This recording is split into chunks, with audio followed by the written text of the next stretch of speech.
Kathy Toon, author of the book Get Your Game Face On and founder of the Game Face System. And I'm so excited you're here today to take this class. In this class, How to Get Your Game Face On, you're about to discover the surprising secret of superior performance on the tennis court.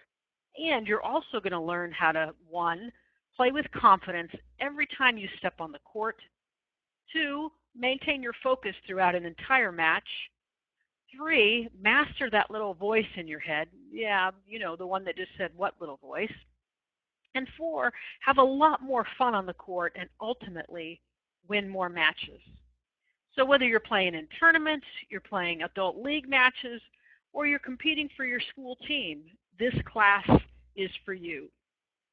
So I have a question for you. Have you ever played a tennis match where everything just clicked? It all came together for you. Well, how about the opposite of that? Probably most of us have more of those experiences. So for me, I used to wonder, how is it? How do the best tennis players handle the pressure of competition? How do they consistently perform at their best, no matter what? And when you look at the best tennis players at any level, they are somehow able to get the best out of themselves and their games, no matter what. So I wondered, is it possible for us to imitate their example? And what I discovered is yes, it absolutely is possible. So the zone, as some people call it, has a very specific chemistry behind it. And it's one that you can train for and learn to control. I happen to call it game face. And what we're about today is to help you get your game face on no matter what. All right, let's get started. So what I'd like you to do right now is to take a moment and think about what comes to mind when you see this question. What do you think of? What comes to mind for you when you hear the phrase mental game? Take a moment, just think about a few things. What comes up for you? And then my next question is, what are you doing right now to work on your mental game? Okay. And if you're like most of my students, you know, we have lots of ideas on how important the mental game is, but our list of what we're doing is pretty short. And really therein lies the rub. I mean, that's the problem, is that we know how to practice our strokes, and we know how to work on our fitness and our nutrition and all the physical elements of the game. Yet few players really know how to work on the mental side, the emotional side of competitive tennis. And that's really what we're going to dive into today and help you master that. So another question, you know, there's a popular expression that you've probably heard that at a certain point, tennis is 90% mental. All right, and again, my question is, why is 95% of our training physical?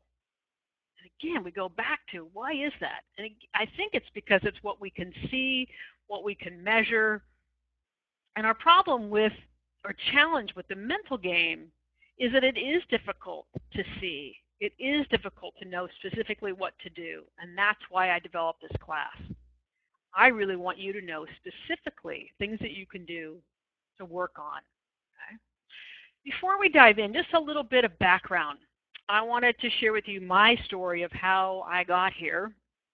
And yeah, I'm the one on the right with the little lollipop in her mouth. But what was it for me, and why am I so passionate about this topic?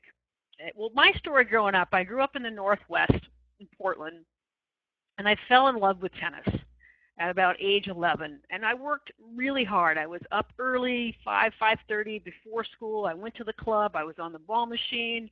I would try to get some of the guys to come and hit with me before work. And my game really developed. I have a very pretty sort of classic game and strokes. Looks good hitting the ball. But my biggest problem was not the physical element, but what was going on between my ears.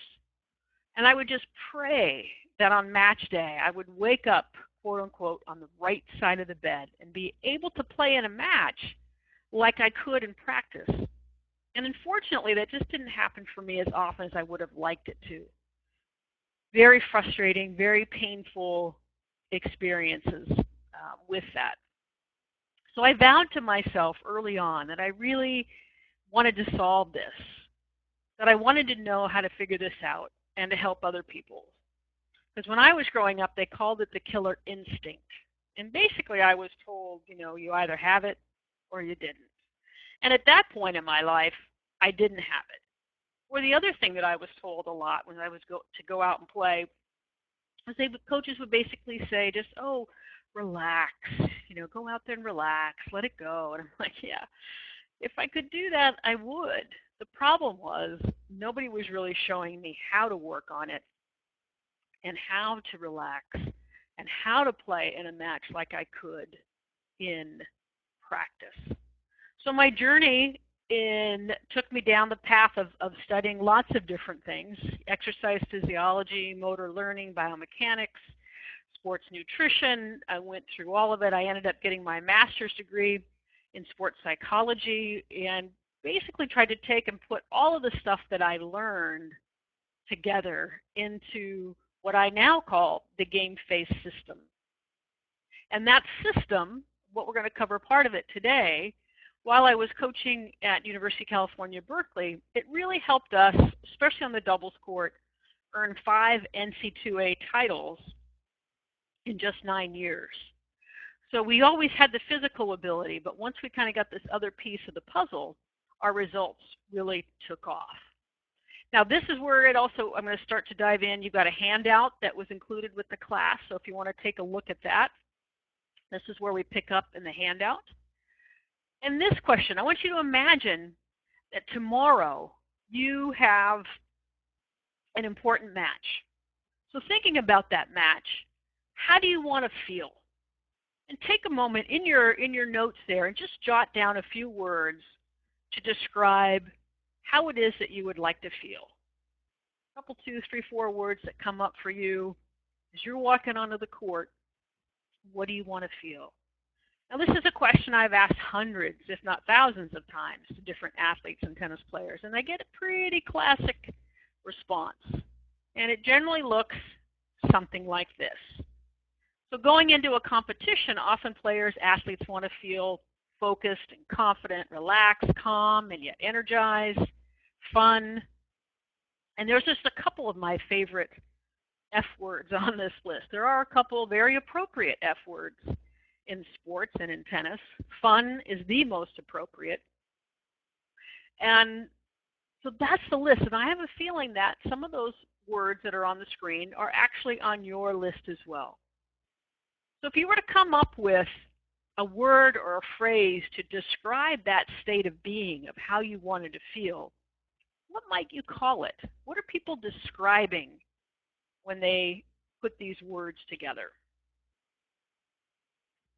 Yeah, a lot of people call it the zone. We mentioned that word earlier. Some people call it flow state. My mentor, Dr. Jim Lair, called it ideal performance state, or IPS. And for me, I call it game face. Now, the question is, can you learn how to create this state in the face of match stress? And yes, you can. This is a learned response. It's not something necessarily that you were born with, but that can be developed. And that's really what I want to cover today, is how can you begin for yourself to develop that state of being.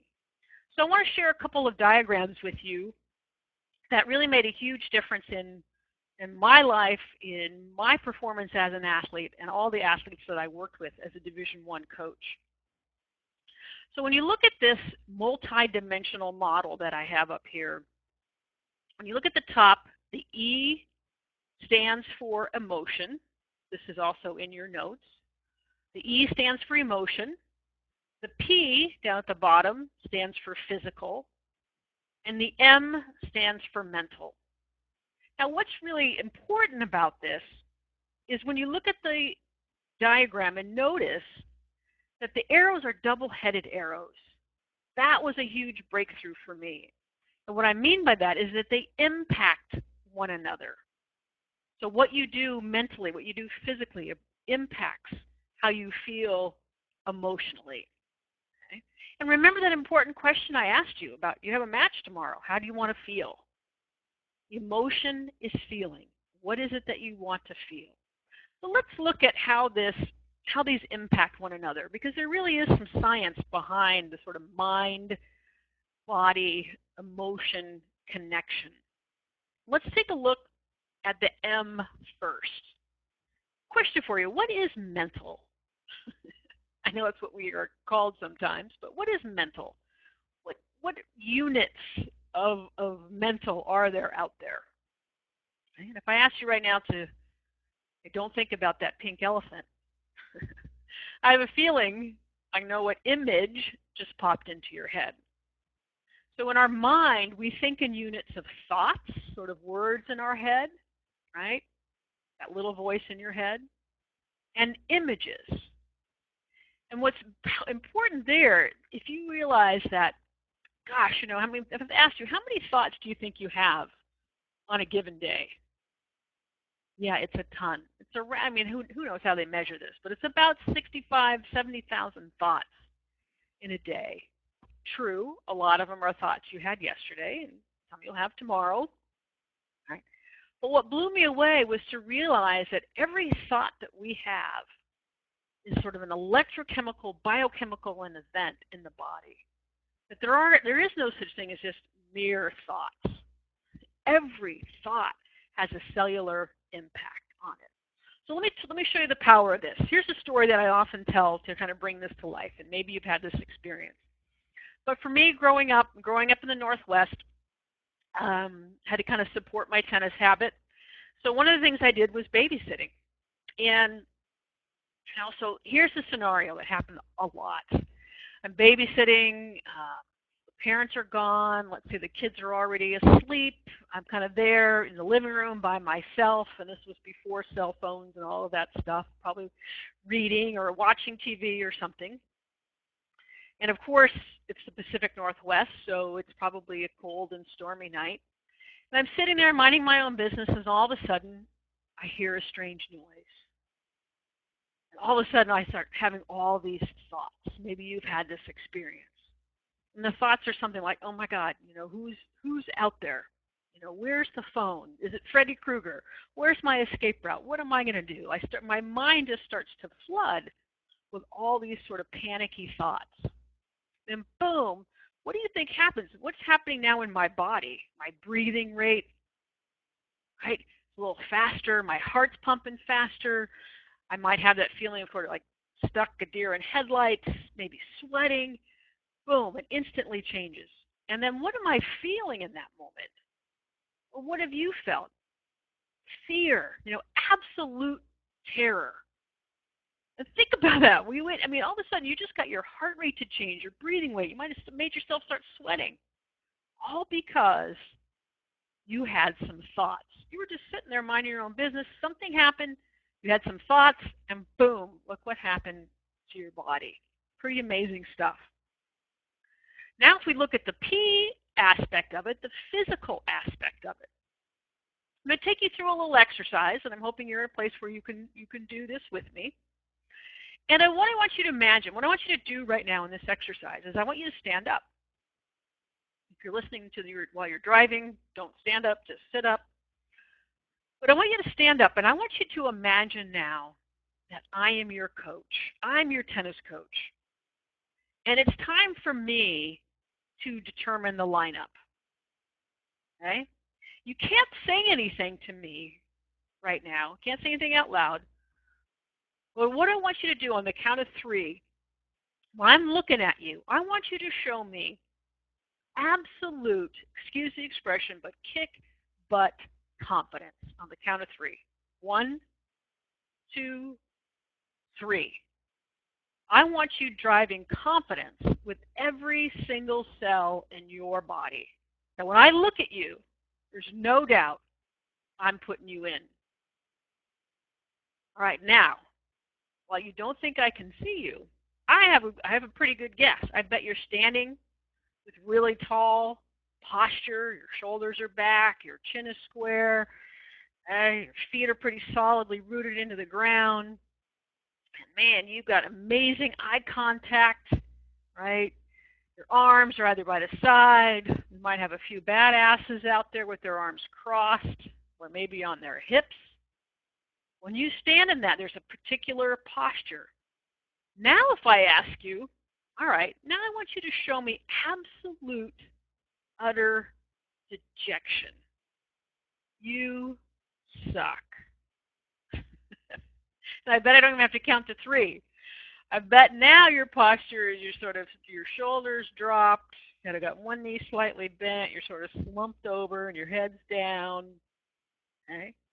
And now when I say confidence, I want you to drive it again, bring it back, adjusted your posture. And I bet if you pay attention, you can feel a difference in your energy between those two states. So again, when I talked about confidence, I imagine you're standing something like this, tall, strong, confident. And when I mentioned dejection, I have a feeling it looks something like that. Okay? And you can feel a difference. Very powerful. Just by what you're doing with your body, you could kind of change how you're feeling. So let me bring that to life a little bit more. Now, a simple exercise. What I want you to do right now, no matter how you're feeling, is I want you to put a big smile on your face. Okay? No matter what. And when you do that, I'll give you a little help here. When you do that, you get a smile on your face. How do you feel? I bet you got a little hit, a little zing of energy, like, woo, it feels kind of good. It kind of perks you right up. Well, here's what happens. When you contract your cheek muscles, the cheeks in your face, those cheek muscles, when you contract them, there's a family of chemicals released into the bloodstream that make you feel like that make you have that little hit, little energy, a little pick-me-up. You can't help it. Okay, pretty cool. Now let's bring it back to confidence, and let's bring it back to tennis. So who in the world gets trained to stand in that kind of tall, confident posture that you were in before? Okay? Who is that? Well, one group is the military. Okay? And what emotion are they trying to drive? Is a soldier trying to drive? Yeah, confidence, bravery, courage, kick some booty, right? Well, why? Why? And I want you to think now about military. And I want you to think about it across the world and across time. Every military, there's some version of them being trained to stand in that stance. And they're drilled and drilled and drilled and drilled and drilled and drilled to stand like that and to respond like that. The reason being is because when you stand in that posture and you fire the muscles in that sequence, your underlying biochemistry matches the profile of confidence. You can't help it. But you can change it in 1/10,000th of a second by slumping and going into that posture. So pretty cool stuff. When we come back and take a look at this model, I asked you, how do you want to feel? You gave me that confident, relaxed energy, all those words. Well, the two tools that you have that we're going to talk about a lot that drive that are, one, the thoughts and images you have in your brain, getting those lined up with the emotions that you want to feel. And two, what you do with your physical body has a huge impact. It determines your biochemistry, and biochemistry really determines also our emotions and what we're feeling. So you've got two very strong drivers there that can help drive that emotion. Cool. So that's one of the diagrams I wanted to share. And this is the second one. Okay? Very simple little equation, but very powerful. So powerful that I say it runs your life. And it runs it all day long. And it's from the classic sort of stimulus response. Oh, the old Pavlovian sort of training. And let's take a look at, let me ask you that. Let me ask you if you've ever had a pet. And let's look at particularly at dogs.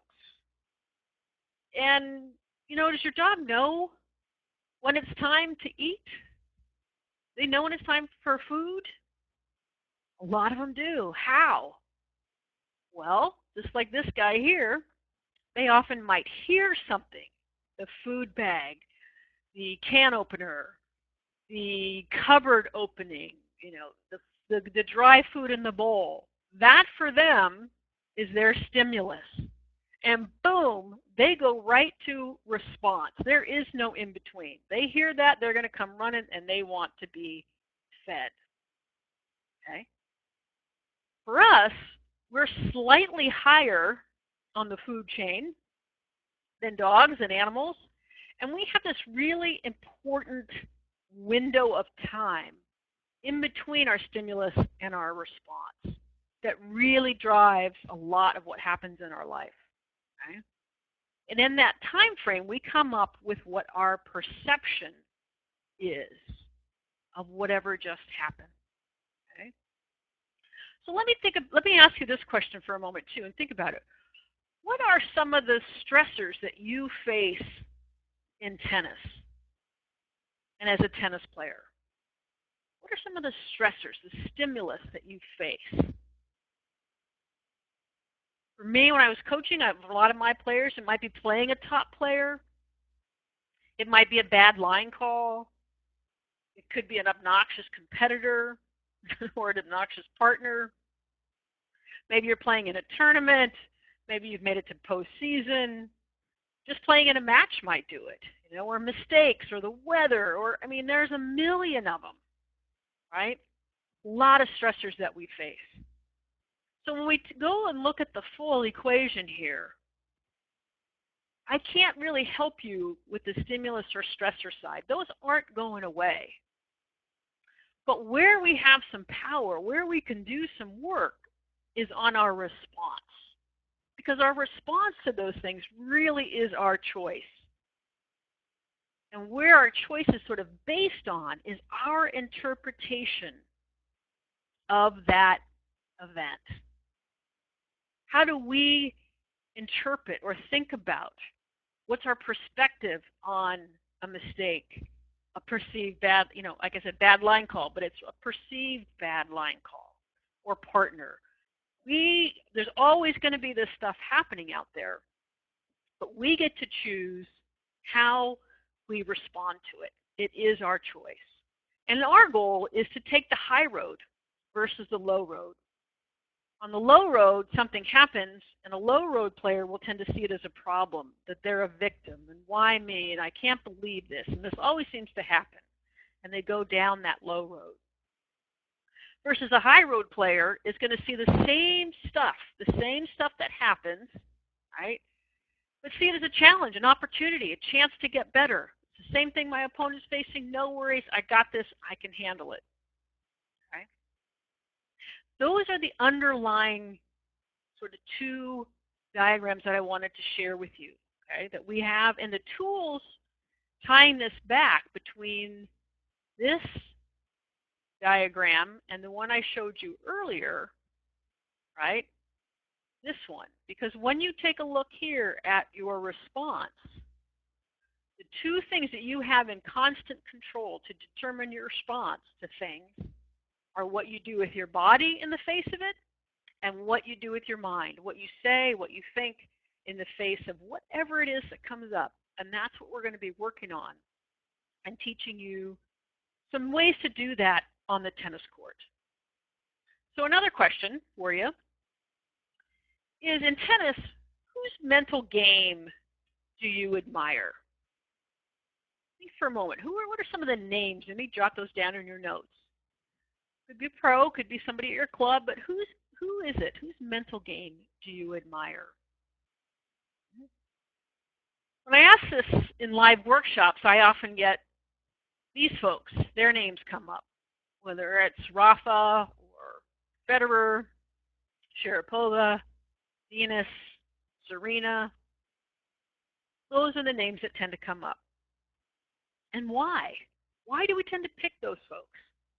Well, often it has to do with their consistency. Their consistency of performance and of handling things and keeping their focus and all of that. And it's a question that my mentor, Dr. Jim Lair, addressed and wanted to know and studied intensively many years ago. He wanted to know what separates the top 50 players at the professional level from the next crop. What is it that makes them better, different? It was a tough study. I mean, when you go at that level and you're looking at players, everybody looks good hitting the ball. Studied this for a long time, and the breakthrough finally came when Dr. Lair noticed, oh, there's this difference of what the best players do in between points versus the lesser ranked players. The better players had routine, and they were consistent with their routine no matter what. That's what I want to dive into. So taking his work, what I call your in-the-moment game face, we're going to cover today the 4 R's. They're going to help you know how to do that under pressure no matter what. We'll look at each one, but the overview, your 4 R's when you're on the court, you're in the moment, on the court, game face routine. The first part is how you react to what just happened, how you recover physically, mentally, and emotionally in between points, and then how do you get ready mentally for the next point that's coming up, and finally the rituals that we use to get ourselves physically ready right before the point resumes.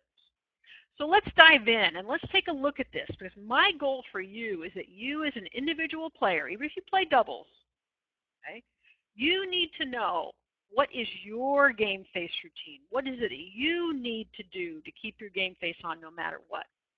Once you get that going, we can talk about doubles and all that, but I want to start with you. So let's look at the first piece, and let's look at reaction. And reaction, what we're talking about is the first 3 seconds, up to 3 seconds after the point ends. What do you look like? What do you sound like? What do you feel like in that moment? Okay. Classically, the reaction step in tennis, and we're going to break it. Notice how I broke this down into this chart here. It's those 2 cornerstones of that performance pyramid that I talked about. We're going to look at things from a physical lens and from a mental lens. So the reaction phase, boom, the point's over. What you see classically in tennis all the time is that pros will kind of turn their back to the net, maybe take their racket out of their dominant hand. They keep the racket head up, the shoulders are back, their head is up, and their eyes are forward. Guess what? It's very similar to that tall, confident posture that the soldier did that we were talking about earlier. Boom, and it's trained, and they do it again and again and again. Mentally, right there in their mind, the words are, yeah, come on, right here, right back, no problem, no worries. Next one. It's short, it's sweet, and it tends to be challenging or positive, sort of upbeat. Okay? Those 2 things go hand in hand for those first 3 seconds. All right, I want to talk a little bit about some other, because this is what I want to see. 80% of the time when you're out there on the tennis court, this is what I would want to see in your reaction phase. Now, I always get the question, well, what if I need to let off a little steam, or I'm this or that? So what I've created is what I call the 80-10-10 rule. And 80% of the time, so if you were to calculate 80% of a tennis match, that's a lot of time. I want to just see game face. Tall, confident posture, reaction no matter what. I can't really tell if you're winning or losing, right, by your reaction after every point. It's very consistent, very positive, very up. Then 10%, just a small piece of a match, maybe once or twice a set. Okay, you hit an amazing shot. You get a great play. Tend to celebrate. Celebrate a little bit bigger than just a small, quiet fist pump. But maybe it's a big high five with your partner, or say, yeah, come on. It's something that's just a little bit bigger. You just did something awesome. Yeah, go for it. What I see too often on the junior side is that celebrating everything. They hit the ball on the court. Yeah, I'm the greatest. No, we want to tone that down. And then this last 10%, let's say it's the opposite. You just dumped the easiest sitter volley in the net, and Got a couple options here. You can see Leighton Hewitt at the top. Come on! He's doing something that's fire up, challenge, like get himself going. Or you see Roddick here on the bottom, like, oh my God, just kind of making a funny face, laughing at himself, smiling. Remember the impact that had on your physiology? Okay. And again, it's only once, maybe twice a set, not every time you miss a shot. But what is eliminated, gone from your repertoire, right, is dejection, anger outbursts, slamming the racket, all that kind gone. It is not part of the game face routine. There is not a percentage of time where you need to do that. Let off some steam. You let it out with something that challenges you, that kind of picks you up, or laughter, but all the other are gone. Now that was a lot of dialogue for 3 seconds of time. But those 3 seconds are some of the absolute most important. And if you've got to nail that time, you've got to nail the reaction phase, because if you don't, it tends to spill over and really takes over these next few steps that we're going to talk about. So, and think about it, you have lots of opportunity during the day to work on your reaction control, whether it's driving and somebody cuts you off, or you're dealing with a client or a child, or whatever. We have lots of time to work on our reaction control. Alrighty, so that's the first 3, maybe 5 seconds. Very, very important. The next step is looking at recovery. And it might be like 6 to 10 seconds of your 25 seconds in between points. And it's really about recovery. It's about recapturing some of the physical, mental, and emotional energy that you expend during a point. Hugely important. So let's take a look at, for our chart here, on what does it look like physically, and what does it look like and feel like mentally in the recovery phase. Okay? There's certain energy to your walk. That you, as you're walking back to pick up the balls, you want to keep your energy at sort of a constant, sort of consistent level where you need to be. For me personally, it's like on a scale of 1 to 10, it's around a 7. I have to keep my energy somewhat up. I can't let it drop too far, or I become a slug butt on the court and I can't play. But if it gets too far, I'm like too wigged out. So I try to describe it on a scale of 1 to 10. I'm around a 7. You'll often see people walking, again, the tall, confident posture is there no matter what. Right? The racket head is still up. Eyes are on the strings as they're walking back, taking deep breaths. And you want to move all the way across the baseline. Okay? And it might involve some stretching just to kind of keep your body, your physical body, loose. Okay? And then mentally, this is really an important time. There's not a lot of dialogue happening. You want to get some mental recovery happening here as well. So it might just be as simple as, relax.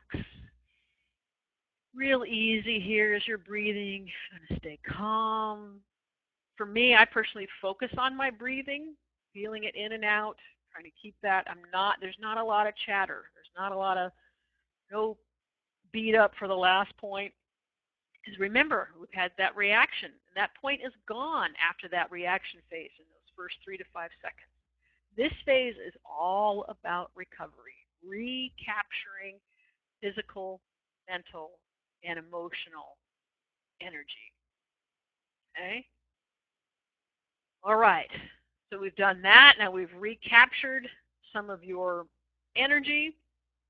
I'm going to move there. The third step is what I call get ready. And I want you to think of get ready as really getting mentally ready, kind of programming the computer in your brain, if you will. So you've walked all the way back. You've crossed the baseline. Maybe you've already picked up the ball. Okay? And then you move to a position just behind the baseline.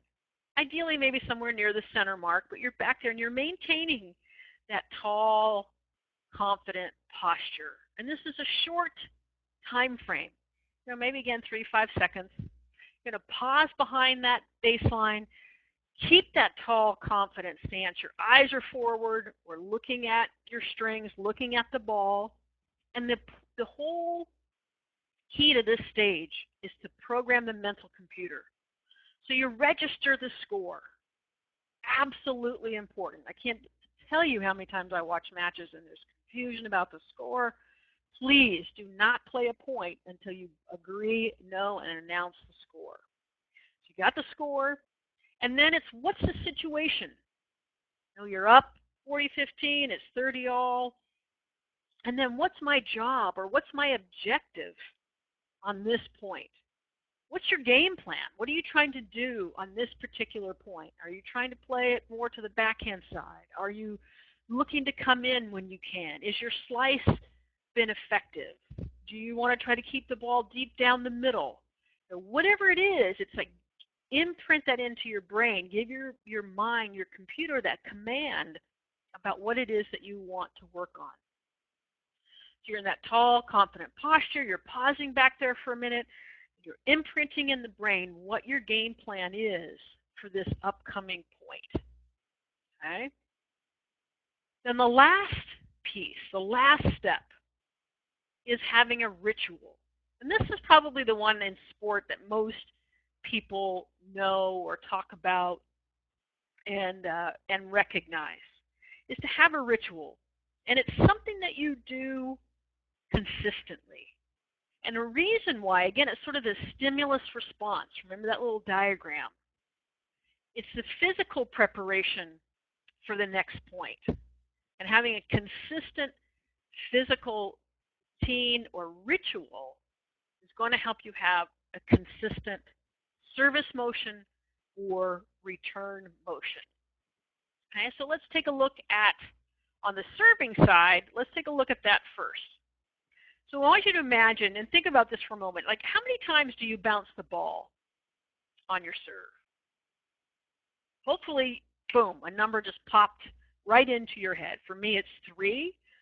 But I often ask this, and I get, well, it depends, or I get a multiple of different numbers. You know, and it doesn't really matter what the number is, but you want it to be consistent. If you want to have a consistent serve, you want to have a consistent ritual. If you're always doing something different, you're going to have a different serve every single time. So in your ritual, your service ritual, it's all about how do you set up, you know, where do you set your feet? How close do you snug that foot in by the baseline? Where do you set your back foot? Right? How do you get yourself in position? How many times do you bounce the ball? Are your arms relaxed? Right? You bring your arms together. The one technical piece that I would add to just about everybody's game is this word I put up here about pause. Is to make sure there's a slight pause before you actually go into your motion. I see a lot of players just bounce the ball and boom, their hands are going, they're right going into their serve. And serve is so much about feel. You want to take your time, make sure you're relaxed, okay? Have a consistent routine. Mentally, in this phase, you want to have a pretty quiet mind. Maybe you give yourself a reminder, but it's really no more than one cue, one sort of technical reminder. For me, oftentimes it's legs. If I'm serving well, I really get a good bend and use my legs really well. The other thing that you might do that I know has helped me a lot is that I will visualize my target. So if I have sort of programmed that I want to serve, let's say I'm going to serve down the tee. As I'm bouncing, when I go into that pause phase, I pause for just a moment, and in my mind's eye, I can see the ball going across the net and into that tee right where I want it to go on the other side. So kind of give that, again, the mind a command, and hopefully the body will follow. Okay? So that's your service ritual. And you want to make sure, you know, your service ritual may be different, first serve to second serve. That's totally fine because they're 2 different serves. Whatever you do on your first serve, you want to build it and do it consistently. And then whatever you do on your second serve, do it and do it consistently. Okay? Very, very important. And then we have the return. So whether you're returning serve, it's also, for talking doubles quickly, it's also whether your server's partner, receiver's partner has a very similar type of ritual and routine for it. Going back, looking at it from these two lenses, both physical and mental. For you, what do you look like when you're getting ready to return serve? How do you set up? How do you set your feet? Where are you? Are you close to the baseline? Are you further back? For me, my stance is somewhat wide. And then activation, and what that means is not just standing back on your heels waiting for the ball, but slightly on the balls of your feet, maybe picking your feet up, swaying back and forth, getting your body activated and getting it ready and ready to move right into that little split step. I will often take a split step right before they're about to strike the ball on their serve so that I'm moving forward, and I'm ready. Mentally, again, quiet mind. There's no talk or thought of tactics and what I'm going to do. I may rehearse my technique because I know for me, I'm trying to keep my swing compact, no big backswing there. And again, no more than one cue. Might be something like move forward or whatever, but keeping it very simple, very quiet. Okay? So big part of your game face and this whole game face routine, okay, the 4 R's, it's the thing that you can work on when you're on the court in the moment to keep your game, to get your game face on and to keep it on. Okay? And getting into that habit and that ritual and the routine, because that's where the mental game really does show up, is in between points. And it has a great impact. The more you use that in between point time and get a routine, the more consistently you're going to start and play every point at a higher level. So that's where we went today. We wanted to take a look at the 4 R's and what you can do on the court starting tomorrow if you're going to be playing tomorrow. Now, I wanted to also just sort of leave you with this big picture, because for me, working with athletes, Division I athletes, whether it was at Cal or University of San Diego, we got this, and I taught them a lot of this, and yet still kind of inconsistent on performance and results, which was really frustrating for me. So try to look again at all of my studies and everything that I went through, and what I started to realize was the 4 R's and on the court are important, but there's a support system that I now call the Game Face Training Program. Because what I started to see was that, let's look at the bottom, the base, your physiology. Because if my players, if they were dehydrated or their nutrition was terrible, or for most college kids, if they were sleep deprived, it was really tough for them to drive their game face, their 4 R's, consistently on demand when they needed it.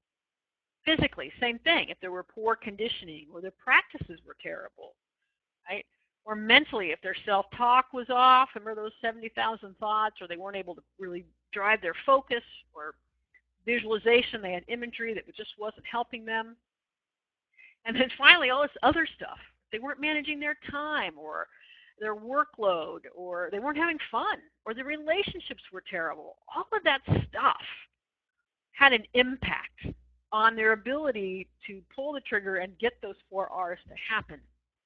So now, why I call it the Game Face system is that you have your routine, you have your 4 R's, what you do in the moment on the court, then you also have your training program. And the ideal is to put those together.